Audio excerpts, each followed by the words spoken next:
Hola, buenas noches, bienvenidos a la siguiente clase de Colegio Web de México, nuestro diplomado de vendedores cerradores. La clase pasada nos quedamos en que iban a investigar un poquito acerca de la no competencia. Como les decía un poco antes, en la clase pasada también hablamos de que el hecho de no existir la no competencia puede significar la existencia de una oportunidad o simplemente la inexistencia de una oportunidad.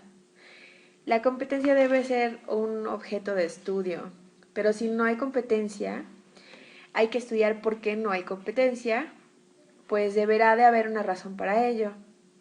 Y dependiendo de esa razón, se podrá determinar si es viable o no invertir en ese sector. Puede suceder que no exista competencia porque el sector no es atractivo y en consecuencia ninguna empresa ha querido invertir, lo cual es una mala señal, pues es muy posible que si el mercado o el sector elegido no es atractivo para los demás, pues tampoco lo va a ser para nosotros. Es como considerar es como considerar que explotar petróleo en el Ártico puede ser un buen negocio porque ahí nadie más lo está haciendo, y pues no hay competencia, ¿no? Y esto a pesar de existir grandes reservas de crudo. Pero si observamos más detenidamente, nos vamos a dar cuenta que si bien existen grandes cantidades de petróleo ahí, extraerlo es tan costoso que simplemente es imposible extraerlo desde el punto de vista económico. Por lo que aquello que en principio una gran oportunidad, porque no había competencia, no es más que una peligrosa trampa. Esto mismo puede suceder en cualquier sector de la economía y en cualquier parte, de modo que si al hacer el estudio de la competencia determinamos que no existe o que es mínima, existe una gran posibilidad de que exista una razón de peso para ello, razón que quizás debamos considerar antes de crear un proyecto de emprendimiento. Ahora, no se trata de no invertir donde no hay competencia o donde otros han fracasado, puesto que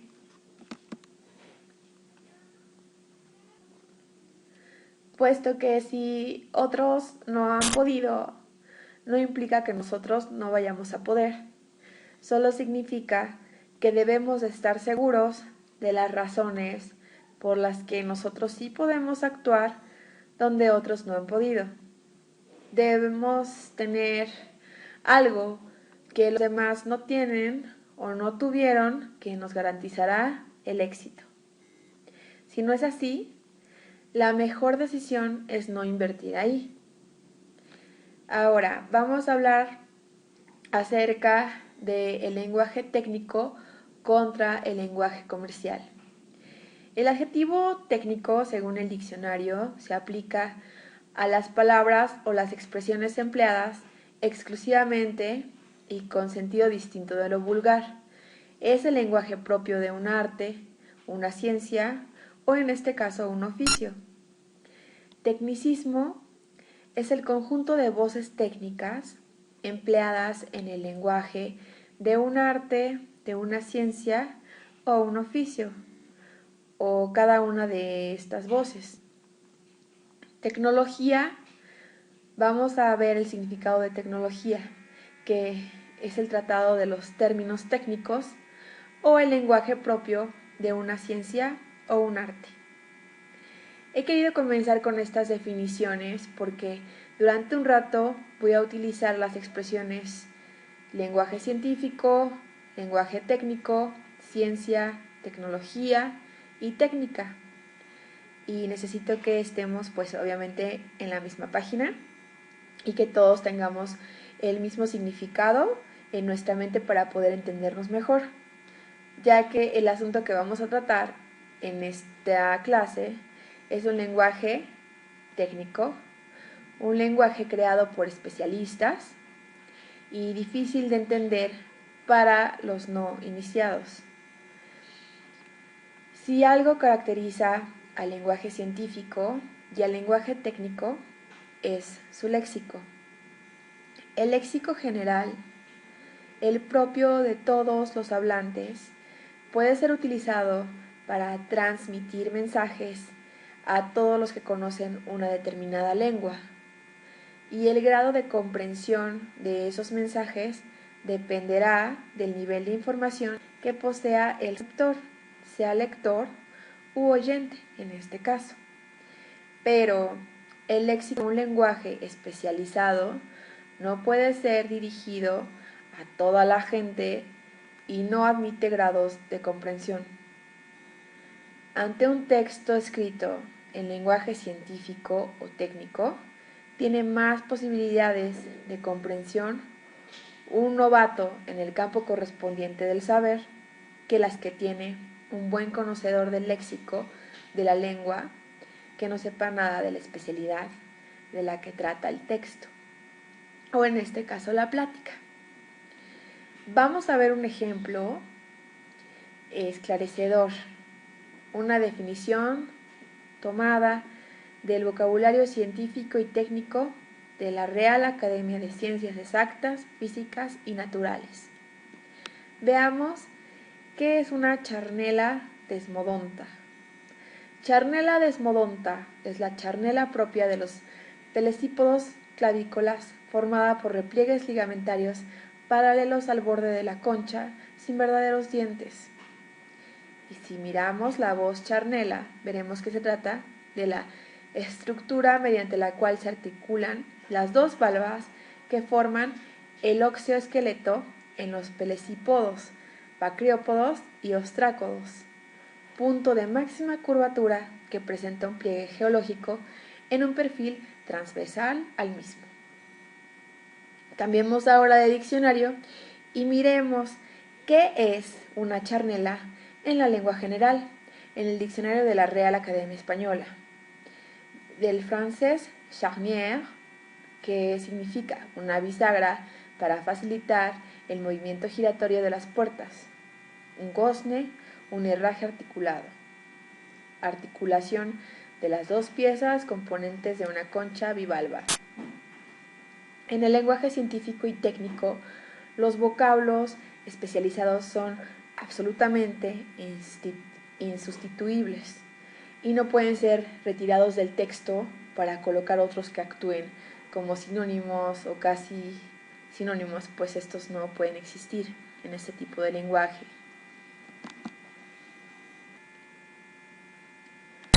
La parte esencial de lo que llamamos vocabulario especializado la constituye el léxico científico y técnico.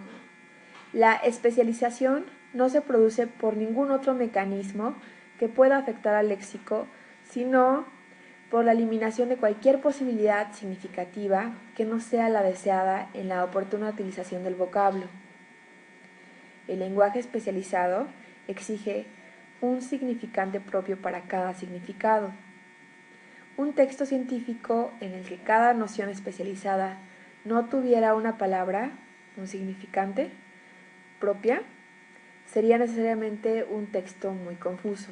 Solo los especialistas pueden distinguir con precisión los términos propios de su ciencia, ya que frecuentemente estos tienen la forma de una palabra del léxico general, pero en el texto científico o en el técnico tienen un significado unívoco para su empleo especializado. Quien pretende interpretar el sentido de las voces propias de un campo especializado, sin ser un especialista, va a caer en una confusión total, pues cometerá el error de tratar esos términos como si fueran palabras de la lengua general, y la realidad es que no tienen nada que ver con ellos. El significado de un término científico debe aprenderse de una sola vez. No se consiguen mayores matizaciones ni se alcanza un mejor conocimiento del significado del término por el hecho de que el lector lo encuentre repetidas veces, pues en todas ellas esa palabra deberá tener el mismo significado. Y si el lector no conoce el texto, no podrá entender ese texto. Es más, dentro de una ciencia determinada, una metodología nueva puede adoptar un significante ya existente con un nuevo significado. Y ese significado va a resultar oscuro para el especialista que no conozca esa nueva metodología. El léxico científico y técnico no puede ser tratado como parte del vocabulario general de la lengua. Lo único que el léxico científico y técnico puede tener en común con el léxico general es su forma gramatical. Y eso es fácil de comprobar hojeando dos diccionarios, el de la Real Academia Española y el de la Real Academia de las Ciencias. Rápidamente se da uno cuenta de que no son diccionarios redundantes. Las voces que están en uno no se encuentran para nada en el otro, y las que parecen repetidas en los dos solo lo son en la forma, porque sus significados difieren en uno y en otro muchísimo. El de la Real Academia Española solo recoge el léxico general, y el de la Real Academia de la Ciencia solo recoge el léxico científico y técnico. Es importante que hojemos un poquito estos dos diccionarios, estos dos libros, para que nos podamos dar cuenta de la diferencia del lenguaje y de la diferencia de los significados, y que tengamos que pongamos mucho ojo en esas dos cosas, porque si vamos a vender algo necesitamos saber qué es lo que realmente estamos vendiendo, de qué se trata y todo el contexto en general que lo envuelve, ya sea una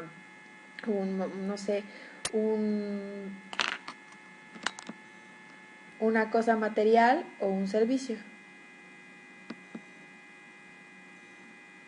Si consideramos que lo que caracteriza al léxico es su condición de depositario de significados, el comportamiento de cada uno de estos dos, como les comentaba, el comportamiento de cada uno de estos dos tipos de léxico es completamente distinto.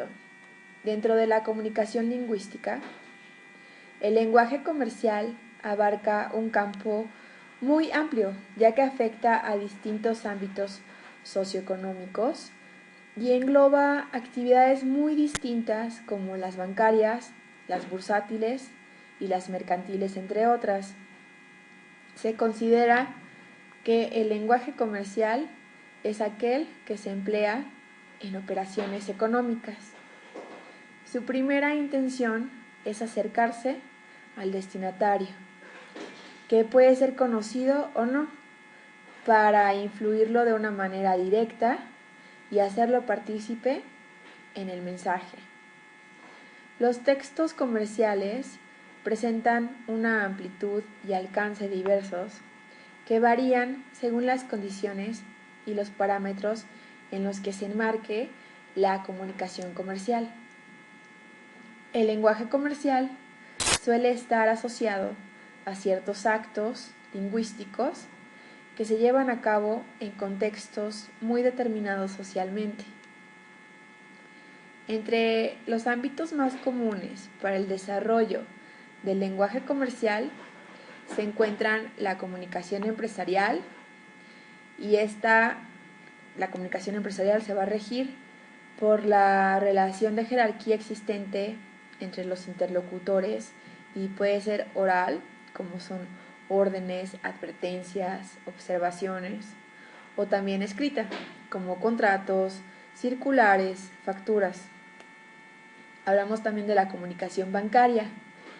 Esta es con escritos que por lo general están sometidos a alguna regulación. Y vamos a hablar también de la comunicación financiera. Cualquier tema económico de relevancia que se tiene que transmitir con objetividad y claridad. Las principales características del lenguaje comercial son su carácter expositivo, que suele ser objetivo, sencillo y conciso; la especificidad de su léxico, que tiene que ser con expresiones formulares, palabras técnicas y términos de otras lenguas; como el inglés, que se utiliza mucho, la expresión neutra, que tiene que ser con sintaxis sencilla, y el uso abundante de estructuras perifrásticas, paréntesis, enumeraciones, siglas y abreviaturas. También vamos a hablar acerca del currículum o CV Curriculum Vitae. También es considerado como parte de la comunicación comercial. Se trata de un resumen escrito que enumera los hechos, las experiencias y las capacidades más sobresalientes de la vida de una persona o de una empresa. Este tipo de documento hace referencia a actividades del campo laboral, profesional y de la capacitación. Ahora vamos a pasar un poquito la página y vamos a platicar un poco, a charlar acerca de qué debe de decir y hacer el vendedor para motivar al prospecto a comprar. Entonces aquí me gustaría que ustedes se tomaran una pausa, hicieran una pausa y ustedes pensaran en cómo me contestarían a mí esto. ¿Qué debe de decir y hacer el vendedor para motivar al prospecto a comprar? Como vendedores, cerradores, ¿qué debemos de decir? ¿Cómo vamos a motivar a nuestros compradores y a nuestros prospectos, ¿no? Porque muchos no son nuestros compradores todavía. Los postulados de Herzberg, no sé si lo han escuchado. Los postulados de Herzberg nos muestran con claridad saber lo que motiva realmente al comprador para tomar la decisión de comprar. Vamos a platicar un poquito también para hacerles un feedback acerca de quién fue Frederick Herzberg. Él propone una teoría de la motivación. Una teoría de la motivación en el trabajo, enfatizando en el hombre, en el Homo faber. Este se caracteriza por dos tipos de necesidades que afectan de manera diversa el comportamiento humano. Recuerden,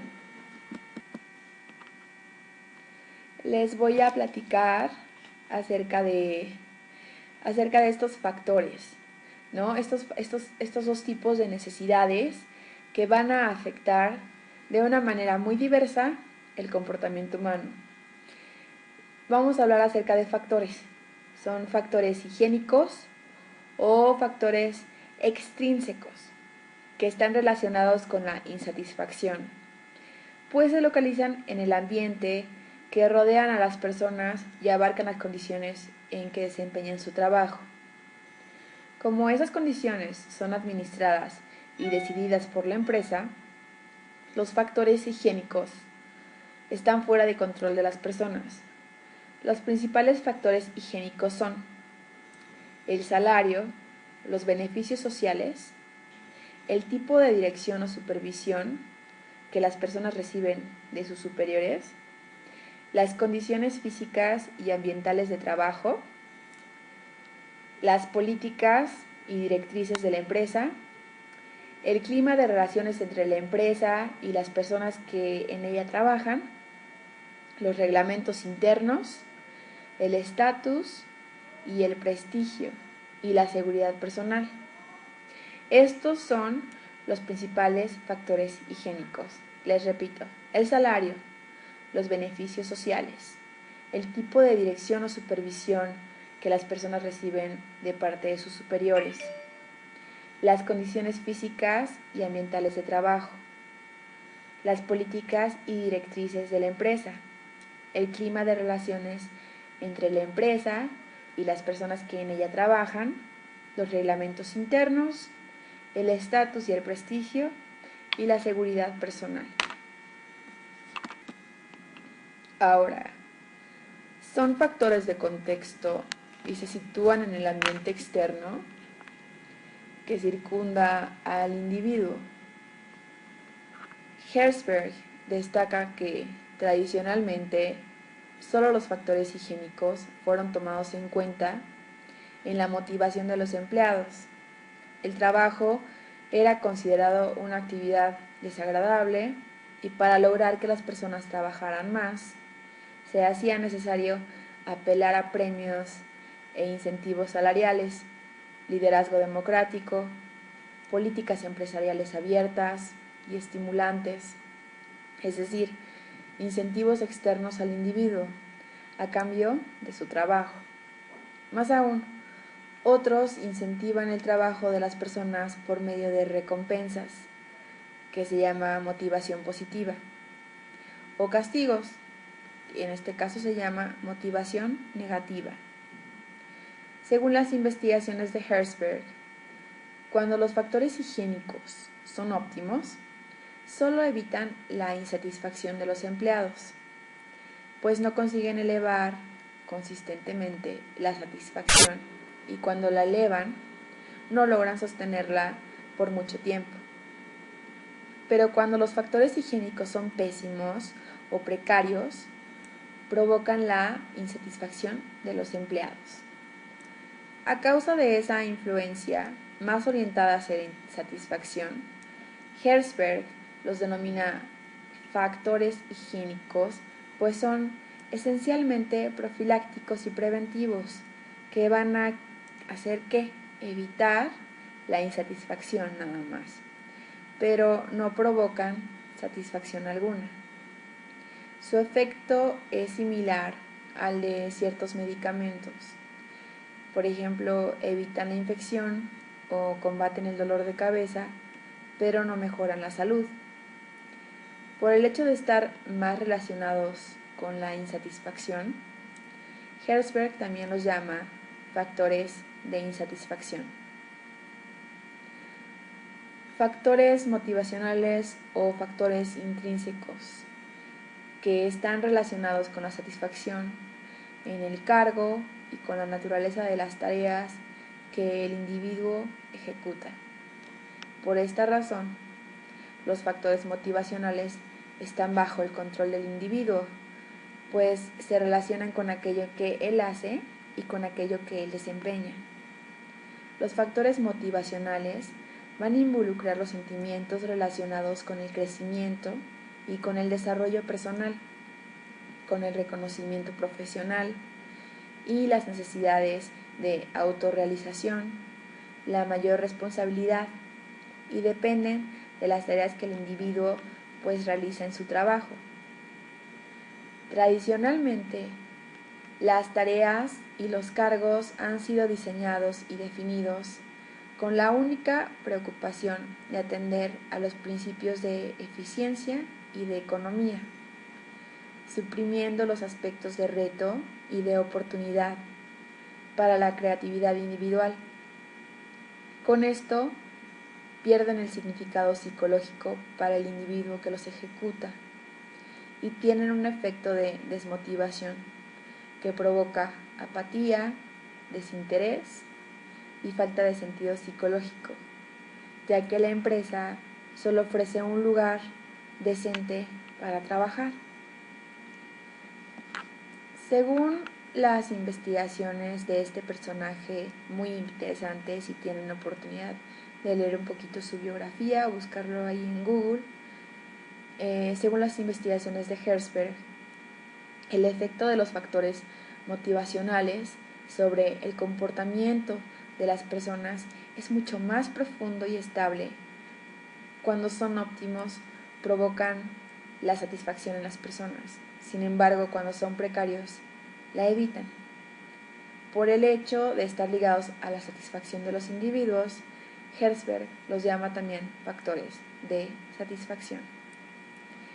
Herzberg destaca también que los factores responsables de la satisfacción profesional de las personas están totalmente desligados y son distintos de los factores que originan la insatisfacción profesional. Para él, el opuesto de la satisfacción profesional no sería la insatisfacción, sino ninguna satisfacción profesional. Asimismo, el opuesto de la insatisfacción profesional sería ninguna insatisfacción profesional y no la satisfacción. Hasta ahí vamos todos en la misma página. Herzberg consideraba que la relación de un individuo con su trabajo es fundamental y que su actitud hacia el trabajo puede determinar su éxito o su fracaso. Herzberg investigó la pregunta: ¿qué espera la gente de su trabajo? Pidió a las personas que describieran situaciones en detalle en las que se sintieran excepcionalmente bien o excepcionalmente mal sobre sus puestos. Después de estas preguntas, se tabularon y se clasificaron.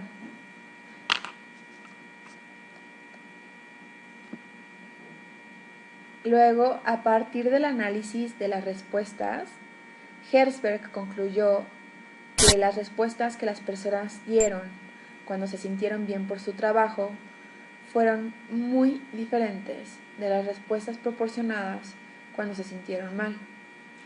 Los factores intrínsecos, como el logro, el reconocimiento y la responsabilidad, fueron relacionados con la satisfacción en el trabajo. Cuando los interrogados se sintieron bien en su trabajo, tendieron a atribuirse estas características a ellos mismos. Por otro lado, cuando estuvieron descontentos, tendieron a citar factores extrínsecos como la política y la administración de la compañía, la supervisión, las relaciones interpersonales y las condiciones laborales. Según Herzberg, los datos sugieren que lo opuesto de la satisfacción no es el descontento, como tradicionalmente se creyó. Eliminando las características de descontento de un puesto, no necesariamente se provoca la satisfacción en el mismo. Como se ilustra y como vamos a ilustrar con Herzberg, se propuso que estos hallazgos indican la existencia de un continuo dual. Lo opuesto de satisfacción es no satisfacción y el opuesto de descontento es no descontento. De acuerdo a Herzberg, los factores que conducen a la satisfacción en el trabajo son independientes y diferentes de los que conducen al descontento en el trabajo. Por lo tanto, los administradores que buscan eliminar factores que creen el descontento en el trabajo pueden traer armonía, pero no necesariamente van a traer motivación. Estos administradores solo apaciguan su fuerza laboral en lugar de motivarla. Debido a que no motivan a los empleados, los factores que eliminan el descontento en el trabajo fueron caracterizados por Herzberg como factores de higiene, factores que eliminan la insatisfacción. Cuando estos factores son adecuados, las personas no estarán descontentas, sin embargo, tampoco estarán satisfechas. Para motivar a las personas en su puesto, Herzberg sugirió poner énfasis en los motivadores, que son los factores que aumentan la satisfacción por el trabajo, los factores que incrementarán la satisfacción en el trabajo. Para Herzberg, satisfacción e insatisfacción son dos dimensiones diferentes y no los polos opuestos de una misma cosa. Hay que subrayar que el énfasis de Herzberg está en modificar el contenido mismo de las tareas como fuente de satisfacción laboral. En otros términos, la teoría de los dos factores de Herzberg afirma que la satisfacción en el cargo es función del contenido o de las actividades retadoras y estimulantes del cargo que la persona desempeña. Son los factores motivacionales o de satisfacción. La insatisfacción en el cargo es función del contexto, es decir, del ambiente de trabajo, del salario, de los beneficios recibidos, de la supervisión, de los compañeros y del contexto general que rodea el cargo ocupado. Son los factores higiénicos o de insatisfacción. Entonces, hasta ahí vamos a dejarle en la clase de hoy. Quiero, por favor, que me hagan una pequeña tareita en Word acerca de lo que ustedes entendieron en sus propias palabras acerca del trabajo de Herzberg, de estos factores motivacionales. Mi nombre es Fernanda Lanís. Me pueden hacer llegar esas tareitas a info@colegiowebdemexico.com y si tienen alguna duda, por favor comuníquense conmigo al 6646-3687. Estoy a sus órdenes. Que tengan excelente tarde y nos vemos la siguiente clase con un poquito más de Herzberg y pasamos a unos temas un poquito más light para que no se me vayan a aburrir. Que tengan muy bonita tarde y gracias por estar aquí con nosotros en el diplomado de vendedores cerradores.